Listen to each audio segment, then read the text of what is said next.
Bah écoute, ça n'a pas été de tout repos, pas violent globalement. C'est vrai que je m'attendais plutôt à un bel anticyclone des Bermudes qu'il fallait négocier. Alors il y aurait eu du près, il y aurait eu de la brise, mais à un moment donné ça se terminait quand même avec des vitesses performantes, des vitesses rapides.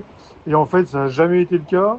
On a contourné toute une zone anticyclonique. Ouais, je suis assez surpris. Alors est-ce que c'est la période qui veut ça? Est-ce que fin janvier il y a moins d'alizés globalement d'habitude? Mais je crois pas parce que tu as des bateaux plus haut dans la flotte qui ont eu des conditions super à l'endroit où on est nous. Mais là, depuis une semaine, il n'y a pas plus de 10 nœuds de vent sur le fichier. Et donc, c'est pas extraordinaire. Mais bon, on fait avec ce qu'on a, hein, de toute façon. Et puis, ça remonte petit à petit. Comment se dessine la suite du programme pour l'heure? Eh ben, par contre, voilà, on change d'étape. Là, on va passer le poteau noir demain, normalement, qui est très sud, puisqu'il est au niveau de l'équateur. Normalement, il se place autour du 6-7 nord et là, il est plutôt très sud. Il y a eu des bateaux qui l'ont subi sur très long. A priori, sur le papier, on verra bien demain, mais ça a l'air de pas être si mal que ça pour nous.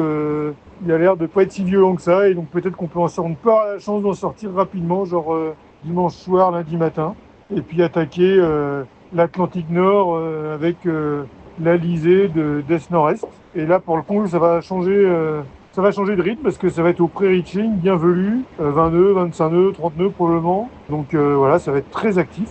Et donc j'espère que le bateau est encore en bon état. A priori, c'est le cas, hein. Les voiles plates sont nickel, le gréement a l'air bien.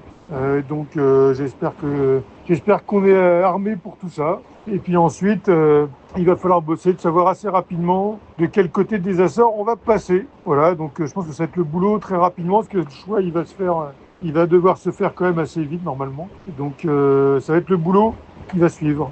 Et du coup, là, depuis qu'on est en Atlantique Sud, c'est aussi bien d'avoir quelques bateaux autour pour rester bien dynamique et performant. Typiquement aujourd'hui, le fait d'avoir du monde autour, je me suis battu, j'ai mis mon petit spi réparé et ça a marché. Du coup, je suis resté dans le coup et je reste avec des vitesses correctes, donc avec des trajectoires qui vont bien. Donc, ça motive à rester performant et puis surtout à voir si on ne fait pas de bêtises stratégiques. Donc c'est pas mal finalement d'avoir du monde autour. Voilà, je ne sais pas comment ça va se terminer encore avec ce groupe de bateaux. Si on nerveusement, c'est pas trop usant ce match permanent, eh ben, on s'y fait bien, hein. De toute façon, c'est une belle course. C'était vrai à plein de niveaux différents sur ce Vendée Globe et je crois que ça tire vers le haut de toute façon d'être à la guerre avec d'autres bateaux. J'aurais bien aimé être à la guerre un petit peu plus haut, mais c'est la vie, c'est comme ça.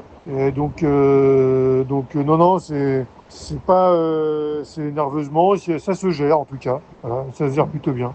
Ce qui est dur, c'est que c'est vrai qu'on a des fois l'impression de se battre, on met 3 jours à gagner 20 ou 30 000 sur un concurrent et puis une molle à un moment donné et en 2 heures tout est perdu. C'est ce qui m'est arrivé il n'y a pas très longtemps là d'ailleurs, pas hier mais avant-hier je crois. Et ça c'est un peu frustrant mais c'est le jeu de la course à la voile.